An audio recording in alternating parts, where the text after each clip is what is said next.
So, the first round of betas for the Marvel Avengers video game concluded this weekend, and I wanted to give a more thorough review of my experience and offer some of my insight on what I think could be fixed to help the game moving forward. Stars and Stripes! Hello and welcome to another Carrot Scraps video, and by another I mean the 24th. So I'm going to split my discussion into pros and cons, but there's going to be positivity in my negative comments and there's going to be suggestions in my positive comments. So let's start with pros and we'll talk brief suggestions as well. When reading pre-beta reviews, I heard a lot of people disparaging the gear grind and the loot system in the game. In fact, there was one reviewer who really enjoyed it but didn't explain why. And at the time, I couldn't imagine being so enthusiastic about it. But after a certain point in the beta, I was just as obsessed with finding loot and gear. So the way you progress in Marvel's Avengers is every time you level up, you earn a perk point that can be redeemed on the skill page to unlock a specific ability. However, you don't become more powerful when you level up. Power levels only increase when finding loot. I love that I can say power levels and it can actually mean something in this game. Now I know certain other games like Destiny and South Park feature a similar system, but I really like its inclusion here. More so than in other games. In theory, the idea of tying power progression to random loot drops sounds frustrating, but I found the only barricade to finding good loot was exploration. Most of the time, if I put in the work to explore the world or engage with enemies, I would often discover a chest with something useful in it. Again, that's just in my experience. I can totally see how this can be abused, but the way I saw it and from my experience playing the beta, gear grinding was an exploration mechanic. The way gear works is it's invisible augments to your character that increases your damage output, but also features certain stat buffs. Each character can wear 4 types of gear, and can eventually equip 3 types of artifacts. While the gear is assigned a power number, the many resources you collect in the world can be used to boost certain gear a number of times to increase its max power. Now again, at first this system didn't interest me at all, but the more I engaged with it, the more excited I was to search for new loot in every level. In the end, I'm really proud of my Black Widow, and I think I'm more proud of her than I would have been if I was just earning XP. Gameplay is really addictive in my opinion. I really love how each character controls completely differently. Since the Arkham game's first gained popularity, it's felt like all superhero games have tried to emulate its DNA. And while there are obvious roots in Avengers, I think having each character be so different really creates an identity for the game. For the most part, I'm consistently engaged in the combat, and if I get a little bored playing the game, the majority of the time I can just switch characters and find a different experience rather quickly. I've heard a lot of concerns about online functionality not allowing duplicate characters, and while I totally get why some are put off by that, I think the game wants you to play as everyone. Obviously you will have a main character who you prefer to play as, but I think the way the characters are designed reminds me of Overwatch or Smash Brothers, where you can kind of just experiment with other characters on the fly. The characters are just similar enough to encourage experimentation, but different enough to be fresh. I really love how inviting it is to play this way. That being said, I love Black Widow and I'll be playing as her the majority of my playtime. Let's talk story and characters. I implied in my day one reaction that the story was one of the weaker points of the game for me. The story by no means is bad. In fact, I think for most players, it hooked you just enough to wonder what will happen in the full game. However, I felt like there could definitely be more story to pull me in. Especially me specifically. Most of the story beats were things I've read before or can see myself predicting based on prior stories. I know the history and recent continuity of the Inhumans, so while it was cool to see their story brought to a AAA game, I also didn't see enough to differentiate it from other stories. The connection between Kamala and Bruce was one of my favorite parts of the beta, and a lot of it had to do with the fact that it was essentially a new story I hadn't seen in a comic or movie before. I love seeing stories adapted and have no problem with comic stories being used as a blueprint. I just would like to see more variety when it comes to the story to justify why this version of events is interesting. The other reason I loved Kamala and Bruce was their chemistry in the writing and their performances in the acting. I have little if no problems with this part of the game. I love seeing these characters speak to each other and can't wait to see more of it. This was the biggest non-gameplay hook to me. The prospect of seeing new encounters between characters and their ideals clashing in little and big ways. The story of an idealistic fan brushing shoulders with our heroes is one we haven't seen as often in these kinds of superhero stories, and I'm excited to see where they go with it. All of that positivity being said, I do have some issues with the voice lines in the game. First of all, being forced to notice that Tony talked so much during battle made me realize that all of the other characters were not as talkative. In my playtime with the game, I felt like Tony's lines were oppressive. He would just talk and talk and talk over and over. There are two problems with Tony Stark talking too much during combat.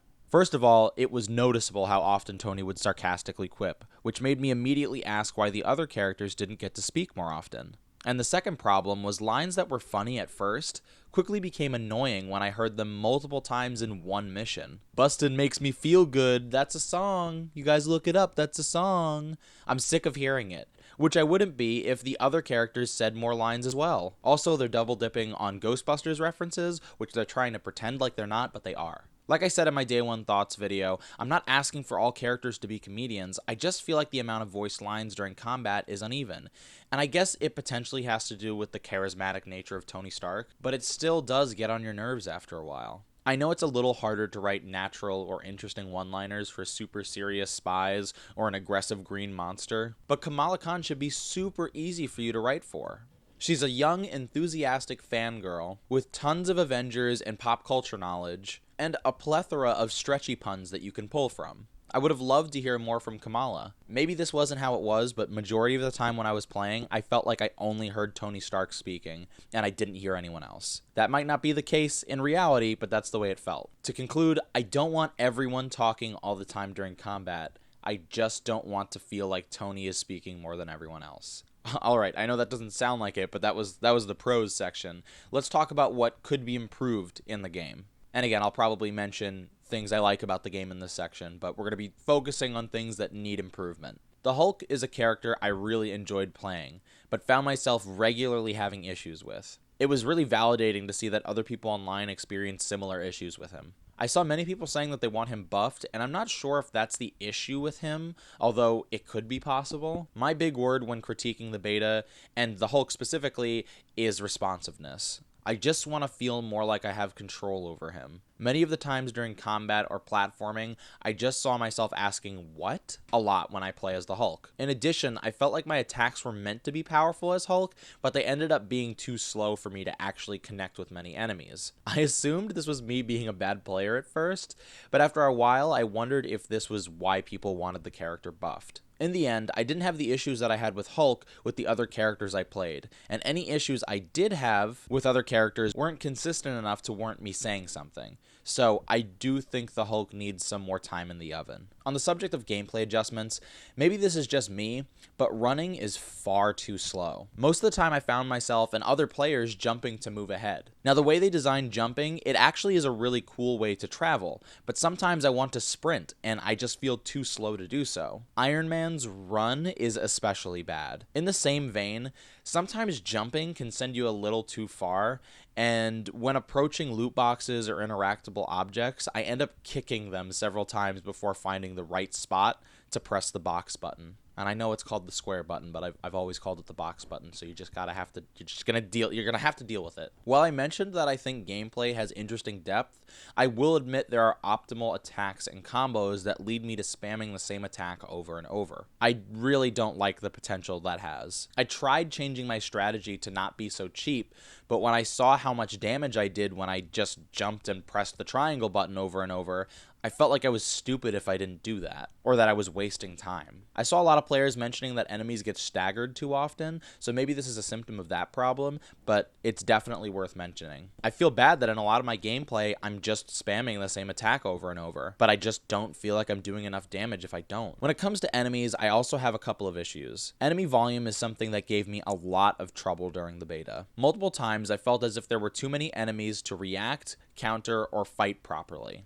Sometimes this was especially bad because I didn't feel like AI companions were helping me to relieve some of the pressure, but I still think this is an issue with the amount of enemies and maybe the way they attack you. Again, I'm willing to accept that a lot of this is from me not understanding the game just right yet, but putting the amount of enemies aside, there were multiple types of attacks that I felt like I should have been able to dodge, but I couldn't. And I would spend time trying to dodge in multiple ways, and I just couldn't find myself accurately predicting how to get out of the way of an attack. Also, I'm not sure if I'm the only one who feels this way, but frost damage felt unproportionally dangerous.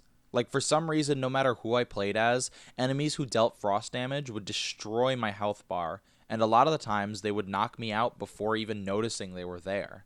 I wouldn't feel as weird about this if other enemies did this to me as well. Speaking of AI companions, the majority of my playtime was spent with them, but many times I felt as if I needed to be playing with human companions instead. Either because AI companions weren't following me to the loot location, leaving me to fight enemies alone, or they weren't helping me protect or destroy various points on the field. A lot of the time it felt like I was playing alone with AI companions, and I really don't think it should be that way. If possible, I'd really love to see an improvement with the intelligence of the AI companions. Now that being said, when I did manage to play with people, there was a whole nother problem. Suddenly, when you're playing a mission with people who are actually attacking the point or protecting the point, the mission isn't as hard. I found myself completing missions in under 2 minutes that took me at least 5. I remember completing the mission where you have to destroy the turbines for my first time with a group and just putting down the controller and audibly going, wow.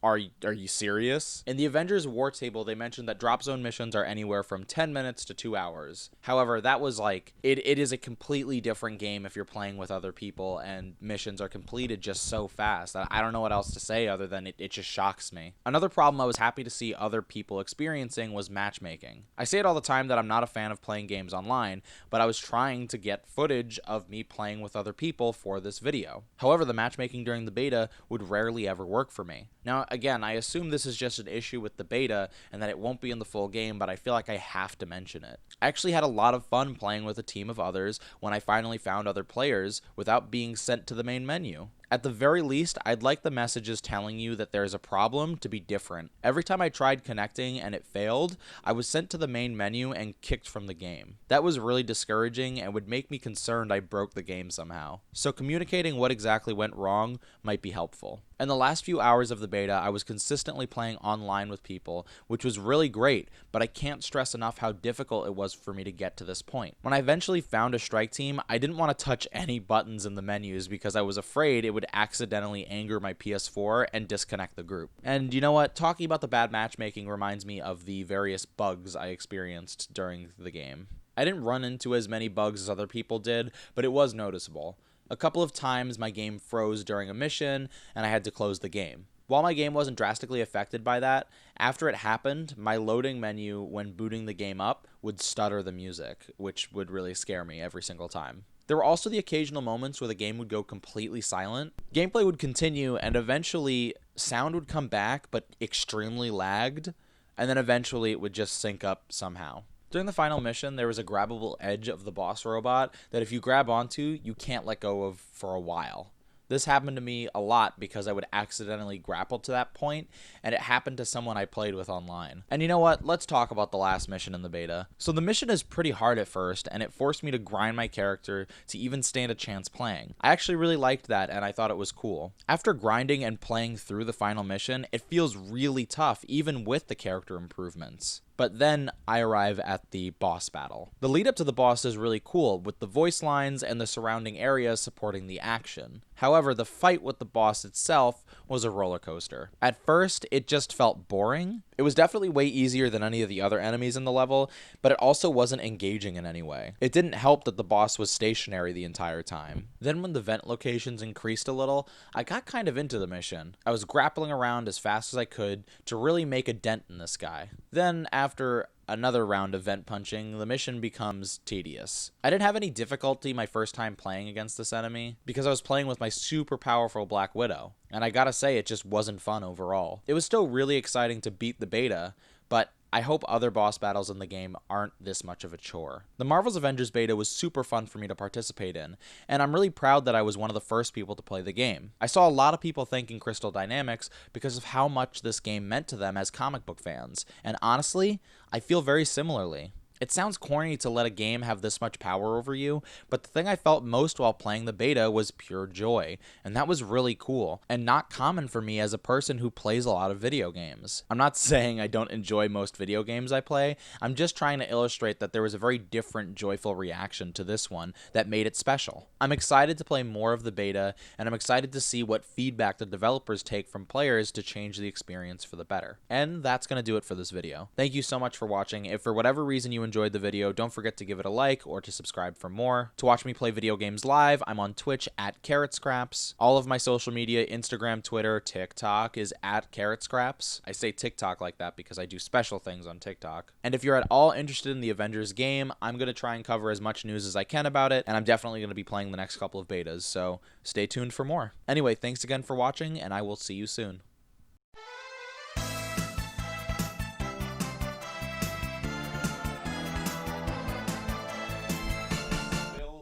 My cup of water that I placed on the floor. I understand I shouldn't put cups of water on the floor, and the water flew right over my soundboard, luckily not damaging it. I will never make floor water mistakes again.